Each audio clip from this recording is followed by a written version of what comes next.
तो आप देखें आपको क्या दिख रहा है इस रेसिपी में। जी हाँ, एक तरह का चोखा है, रेड अलर्ट है समझ लीजिए। देखने में तो रेड लग रहा है लेकिन बिल्कुल भी इसमें मिर्च नहीं होगा। ये हमारा एक चोखा है जो हमने बिहारी स्टाइल में तैयार किया है। आदाब, हेलो फ्रेंड्स। तो आज हम तैयार करने वाले हैं ये चोखा साबुत लाल मिर्च और लहसुन का, जो कि बहुत ही अच्छा बनता है। आप इसको अचार की तरह इसको यूज कर सकते हैं। जब आप दाल चावल या रोटी पराठा खाएं उसके साथ आप इसको खाएंगे, बहुत ही लजीज आपको लगेगा। एक बार मेरे तरीके से जरूर ट्राई करिएगा। तो चलिए मैं दिखा देती हूँ कि बिहारी स्टाइल साबुत लाल मिर्च और लहसुन का चोखा मैंने कैसे तैयार किया है। इसका नाम मैंने दिया है रेड अलर्ट। हमने ये कुछ साबुत लाल मिर्च ली हैं, ये है 8 से 9 आप ले लें। और ये छोटे वाले जवे हैं लहसुन के, मीडियम साइज के, छोटे और मीडियम साइज मिले हुए हैं, तो ये कम से कम 25 से 30 हैं। मैं आपको ग्राम में बता देती हूँ कितना है ये। पहले हम एक टोकरी को वे कर लेते हैं। 31 इसका वेट है, तो ये टोटल आ रहा है 111। अब मैं इसको यहाँ रख देती हूँ और इसको भी हम तोल लेते हैं, इसका भी वे कर लेते हैं। लगभग ये 10 ग्राम है, तो ये अंदाजे से आप ना ले लीजिएगा। तो हल्के ऑयल में इसको हम सेकेंगे। पहले मैंने कढ़ाई रख दी है, इसमें 1 टीस्पून के आसपास मैंने ऑयल डाला है। सबसे पहले हम लहसुन को थोड़ा भूनेंगे, हल्का हल्का सा, बिल्कुल लाइट फ्लेम, लो फ्लेम पे इसको हम करेंगे। आप हाई फ्लेम मत करिएगा।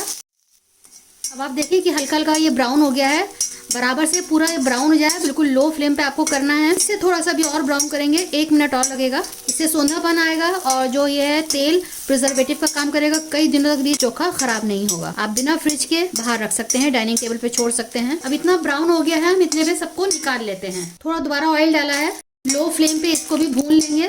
इसको भी जब तक ब्राउन नहीं हो जाता तब तक इसको हम भूनेंगे। सोंधापन आता है इससे ही, जो हरे लहसुन है और लाल मिर्च है ये गल भी जाती है।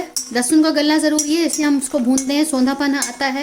आप देखिए साबुत लाल मिर्च भी हो गई है। हमें इस तरह का कलर चाहिए, हल्का सा कालापन आ जा रहा है, उतना ही हमें चाहिए।